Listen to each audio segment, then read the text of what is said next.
Zombie की movies हम लोगों ने काफी बार देखी है टीवी के ऊपर। उसमें देखा है कि एक बार जो ज़ॉम्बी है वो नॉर्मल इंसान को अगर काट लेता है तो इन्फेक्शन पूरी बॉडी में फैलने के लिए और वो फ्रेश वाले इंसान को ज़ॉम्बी बनने के लिए नॉर्मली 1-2 दिन का टाइम जो है वो उसमें लग जाता है। सेम मुझे लगता है एरिक टेन हैग की कंडीशन अभी वही है। ऑलमोस्ट इन्फेक्शन जो है मैनचेस्टर यूनाइटेड की जो टॉक्सिसिटी कह लो या फिर प्रीवियस जो कल्चरल ट्रेडिशनल और इनहेरेंट जो इश्यूज चलते आ रहे हैं मैनचेस्टर यूनाइटेड में वो कह लो, वो ऑलरेडी एरिक टेन हैग को उस रोग की लागन हो चुकी है और ultimately I think he will get the sack come this international week और इंटरनेशनल ब्रेक जब आएगा फुटबॉल का। वहां पे मुझे लगता है एरिक टेन हैग को डेफिनेटली इनियोस सैक करने की कोशिश वहां पर करते हुए हम देख सकते हैं। तो कल के मैच के बारे में थोड़ा डिस्कस करेंगे, उसके बाद हम डिस्कस करेंगे जो अपना विला के अगेंस्ट मैच आ रहा है वीकेंड यानी संडे पे, तो उसको डिस्कस करेंगे, थोड़ा प्रीव्यू करेंगे। सबसे इंपॉर्टेंट चीज जो कल मैच हुआ था, पहले 20 मिनट ठीक ठाक खेला, अल्टीमेटली वही क्लासिक यूनाइटेड हम लोगों को देखने को मिला, कंसिस्टेंट इनकंसिस्टेंट। देन वही साइकिल, पहले 20 मिनट अच्छा खेला, 20 मिनट बुरा, फिर बाद में फिर ब्रूनो का रेड कार्ड, वहां से थोड़ा कमबैक की कोशिश और एक मिक्स्ड परफॉर्मेंस और United fans were like again had their hearts in their mouth.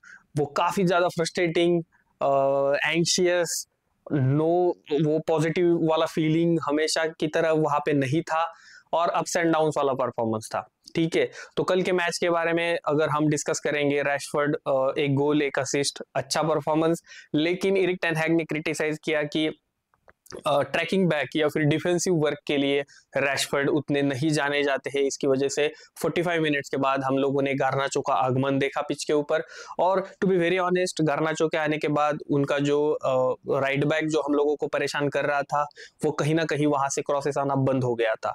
तो डिफेंसिव वर्क के एंगल से हम लोगों को जो इशू लग रहा था वो रैशफोर्ड के सब्स्टिट्यूशन के बाद वहां पे हम लोगों को दिखना बंद हो गया।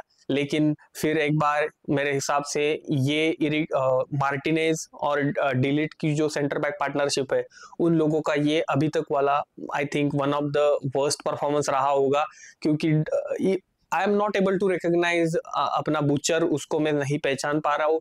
उनका गेम प्ले थोड़ा सा लेवल जो है वो जो दिखा रहे थे यूनाइटेड में आने के बाद उस अप टू दैट मार्क नहीं है।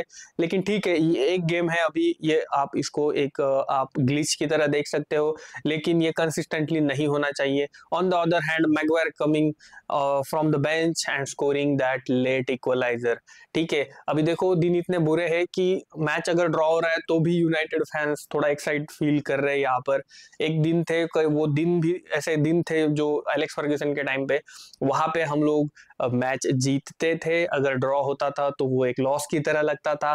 तो वो वाले वो दिन और ये वाले ये दिन, तो अच्छे दिन कौन सा है इसमें से आप मुझे कमेंट बॉक्स में लिख के बता सकते हो दोस्तों। ठीक है, तो क्या कल की मैच का परफॉर्मेंस देख के एरिक टेन हैग को सैक करेगा इनियोस या नहीं? आई थिंक ड्रॉ पे मुझे नहीं लगता है कि कन्विंस हो पाएगा इनियोस उनको सैक करने के लिए, क्योंकि एफए कप के फाइनल के बाद उन्होंने एक बड़ा रिव्यू कैरी आउट किया था क्लब के रिगार्डिंग और उसके बाद उन्होंने डिसीजन लिया था एरिक टेन हैग के साथ कंटिन्यू करने का। अगर आप एक बड़े प्रोजेक्ट पे जर्नी पे जा रहे हो किसी मैनेजर के साथ और थोड़ा डाउन वहां पे हम लोगों को दिख रहा है इस सीजन, तो क्या इनियोस इस प्रोजेक्ट पे गिव अप करके ऑलरेडी एक नया मैनेजर है वहां पे लाने की कोशिश करेगा या नहीं, ये एक अलग टॉपिक है। काफी लोग काफी टॉक्सिक हो चुके हैं already, bald fraud, calling him various names. तो मेरे हिसाब से है ना, ये आप किसी को अगर इस तरह से गाली गलौज करते हो तो normally it signifies that you are not capable of having that fruitful conversation और you are not capable of having that balanced debate about that particular thing। अगर आपको ठीक है एरिक टेन हैग आउट हो, आप एरिक टेन हैग इन वालों को भी रिस्पेक्ट करो, आउट वाले अपना ओपिनियन अपने आप पास रख सकते हैं, इन वाले अपना ओपिनियन अपने पास रख सकते हैं। आपके जो जस्टिफाइड पॉइंट्स है उस डिसीजन तक आने के लिए आप उसको अपने जो आपका अपोजिशन पार्ट है उसके सामने रख सकते हो। तो ये जो है ना, ये एक कंस्ट्रक्टिव डिबेट होगा। अगर आप स्ट्रेट अवे किसी गाली गलौज करने लगोगे तो मुझे नहीं लगता है उसमें से कोई कंस्ट्रक्टिव क्रिटिसिज्म या कंस्ट्रक्टिव आउटपुट निकल के आएगा दोस्तों। ठीक है, Erik ten Hag I think sack हो गए, ये विला के मैच के बाद, क्योंकि काफी सारे जो न्यूज आ रहे हैं बाहर। टू बी वेरी ऑनेस्ट, ये जो यूके का मीडिया है, लाइक जब से एरिक टेन हैग आए हैं तब से ये लोग एरिक टेन हैग के अगेंस्ट अपना एक हिडन एजेंडा मेरे हिसाब से चला रहे हैं। काफी बार आप देख सकते हो टेन हैग मैच चल रहा है यूनाइटेड का, और ऑलरेडी कई सारे यूनाइटेड किंगडम्स में जो रिपोर्टर्स है वो बोल रहे हैं Eric ten Hag out and all that thing. तो they have not respected him and he also has retaliated in various press conferences criticising that particular reporter. ठीक है, तो ये वो बात हो गई। तो ये प्रेस का एजेंडा, फैन लोगों का कई बार अंधापन भी कह लो आप, या फिर कई फैंस जो है वो कंस्ट्रक्टिव क्रिटिसिज्म भी कर रहे हैं कि एरिक टेन हैग अच्छे क्यों नहीं है। तो I accept both the views. देखो, एरिक टेन हैग का सीजन 3 चल रहा है, वहां पे उनका परफॉर्मेंस उतना अच्छा नहीं रहा है अभी तक। तो अगर उनको सैक करेगा इनियोस तो ठीक है, we have to get behind it. ऐसा नहीं है कि हम जो एरिक टेन हैग इन वाले बंदे हैं वो स्ट्रेट अवे रोना धोना चालू करेंगे एंड ऑल दैट थिंग। ठीक है, तो वो एक इंपॉर्टेंट बात है। और विला का मैच का प्रीव्यू करेंगे। Villa is in red hot form, villa का फॉर्म खतरनाक चल रहा है। अगर विला को आपको टफ देना है तो आपकी मिडफील्ड आपको पैक करनी पड़ेगी। मिडफील्ड एक आपको सीमेंट की तरह, आपको वो कंक्रीट जो है वहां पे वो फिट करना पड़ेगा, जहां से इजीली विला पास नहीं हो पाएगा। अगर हम लोग एरिक्सन, कैसिमेरो, इस टाइप का मिडफील्ड अगर हम वहां पे लाएंगे तो मेरे हिसाब से उनके लिए इजीली वहां से पास होना एक नॉर्मल बात रह जाएगी। कल भी हमने देखा था कि एरिक्सन और कैसिमेरो का स्पीड उतना अच्छा है नहीं, उनके पास वो पेस नहीं है। उसकी वजह से अगर उनका कोई रनर जो है इन दोनों के पास से आगे गुजर जाता है अपने गोल के तरफ, तो उनको फिर स्टॉप करने के लिए अपने सेंटर बैक्स को ही आगे आना पड़ता है। और अगर वहां पे दूसरा कोई विंग पे ऑप्शन अवेलेबल है तो 1-on-1 सिचुएशन क्रिएट हो सकता है गोलकीपर और उनके विंगर या फिर स्ट्राइकर जो भी प्लेयर वहां पे होगा उनके बीच। तो वो एक काफी कंसर्निंग फैक्टर रहा है कि यूनाइटेड की मिडफील्ड जो है वो उतनी सॉलिड तरीके से परफॉर्म नहीं कर पाई। ठीक है, तो कल में सेंटर बैक्स में अगर आप मैगवायर को स्टार्ट करना चाहोगे एरिक टेन हैग तो कर सकते हो, I don't have any objections, क्योंकि मैगवायर ने उसका वर्थ जो है वो लास्ट मिनट में वो गोल स्कोर करके वहां पे प्रूव किया है। And to be very honest ना, मैगवायर का मेंटेलिटी इस पिछले 2 सीजन से यूनाइटेड में अलग तरीके से लग रहा है। मैगवायर को काफी क्रिटिसाइज किया गया था फैन लोगों के द्वारा, और जो बाकी के जो फैक्टर्स है, ट्विटर एक्सपर्ट्स है, उन्होंने भी क्रिटिसाइज किया था कि इतने बड़े प्राइस पे हमने इन्हें परचेस किया है फिर भी ये परफॉर्म उतना नहीं करते एंड ऑल दैट थिंग। तो मैगवायर डिलीट, इनको स्टार्ट करवा सकते हो। मार्टिनेज अभी अपना फॉर्म गेन कर रहा है, या फिर अगर मार्टिनेज भी स्टार्ट करता है तो ही मस्ट डिलीवर देन। उसके बाद माजरोई, डलो, ये दोनों फुल बैक्स खेलेंगे अपने, कोई दूसरा ऑप्शन नहीं है।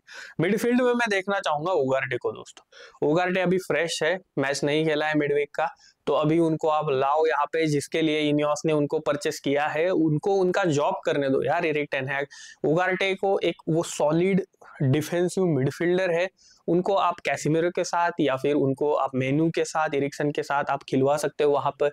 तो फिर ये कॉम्बिनेशन में देखना चाहूंगा मिडफील्ड में। लेकिन उगार्टे शुड कंपलसरी स्टार्ट। अगर उगार्टे नहीं खेलता है और फिर अगर एरिक टेन हैग ये मैच हार जाता है तो 100% I think there will be a possibility of him getting sac.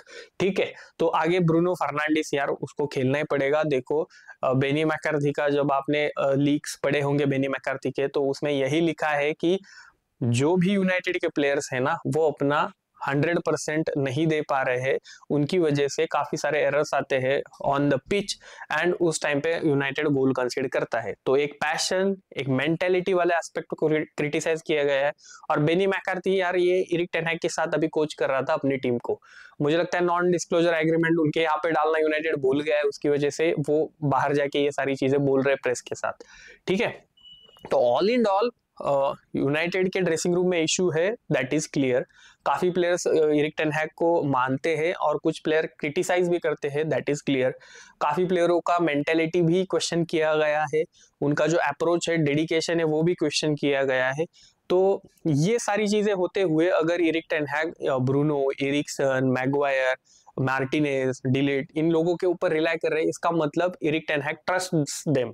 Eric ten Hag believes that they are giving 100% in the training, even though some other quality players who are better than these players but are not giving 100% of their whatever they have. So मुझे लगता है तो Bruno को हमेशा pick करने का reason यही रहेगा कि ब्रूनो यार पैशन के साथ खेलता है। ब्रूनो कभी ऐसा नहीं होता है कि ब्रूनो अपना कुछ पीछे रख के थोड़ा अपना वहां पे पिच के ऊपर दे रहा है करके, ऐसा नहीं, वो फुल अपना 100% देता है हमेशा।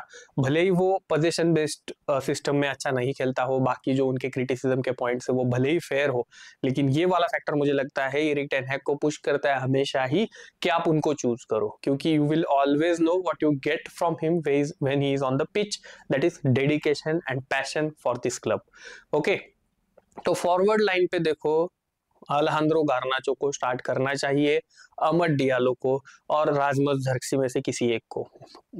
Personally I think Rasmus should start. उनका पिछले मैच का जो पोर्टो के मैच वाला परफॉर्मेंस अच्छा रहा है, तो फिर उनको अगर स्टार्ट करते हो तो नो इश्यूज अबाउट दैट। ठीक है, तो गार्नाचो के बारे में ये बात कहना चाहूंगा, हम लोग रैशफोर्ड के बारे में जब डिस्कस किया ये चीज बोलना भूल गए कि रैशफोर्ड ट्रैक बैक नहीं कर रहा था, इसकी वजह से हमने अलेहांद्रो गार्नाचो को पिच के ऊपर लाया। ये वाली चीज इम्प्लिसिट है एरिक टेन हैग के कमेंट्स में। एट द सेम टाइम उन्होंने ये भी कहा कि गार्नाचो उनका बेस्ट विंगर है, which is I think which is very very true, कि गार्नाचो अपना पिछले सीजन या फिर इस सीजन का स्टार्ट देख लो, गार्नाचो का परफॉर्मेंस हमेशा अच्छा रहा है। At the same time he does his defensive duties also, तो विच इज मोर क्रूशियल। ठीक है, तो गार्नाचो को मेरे हिसाब से इसीलिए विला के स्टार्ट करना चाहिए। मिडफील्ड थोड़ा कॉन्क्रीट बनाओ यार, उधर कुछ दीवार विवार कुछ अच्छे तरीके से अंबुजा सीमेंट वाली। ठीक है, तो ये वाली चीजें हम लोगों को देखनी होंगी विला के अगेंस्ट, और विला को हम लोगों के ऊपर चढ़ने को नहीं देना है, विला के ऊपर हम लोगों को चढ़ जाना है। अपना स्टाइल ऑफ प्ले जो है वो उनके ऊपर हमेशा की अपनी जो लॉजिक है उसकी तरह वहां पर इम्बाइब उनके ऊपर करना है, अपनी स्टाइल वहां पे जाके खेलनी है, ना कि उनकी स्टाइल देखने के बाद अपना ये काउंटर अटैकिंग एंड वो वाला फंडा वहां पे लाना है। ठीक है दोस्तों, तो आज के लिए इतना ही। आप कमेंट बॉक्स में बताओ यार क्या और स्कोर प्रेडिक्शन तो रहेगा अपना, वो भी कर लेते हैं। देखो as a United fan I will always think that United will win this match, but to be very honest ये टफ लग रहा है। अभी विला का फॉर्म भी देख लो आप, ये सारी चीजें, लेकिन फिर भी मुझे लगता है 2-1 से ये मैच यूनाइटेड जीत जाएगा। आपके स्कोर प्रेडिक्शन कमेंट बॉक्स में बता सकते हो दोस्तों। जल्द से जल्द जाओ यार, घुसो उधर और बताओ कुछ, और कंटेंट अगर अच्छा लग रहा है तो चैनल को सपोर्ट करना मत भूलना। ठीक है, कल फिर मिलेंगे, तब तक के लिए बाय बाय, टेक केयर।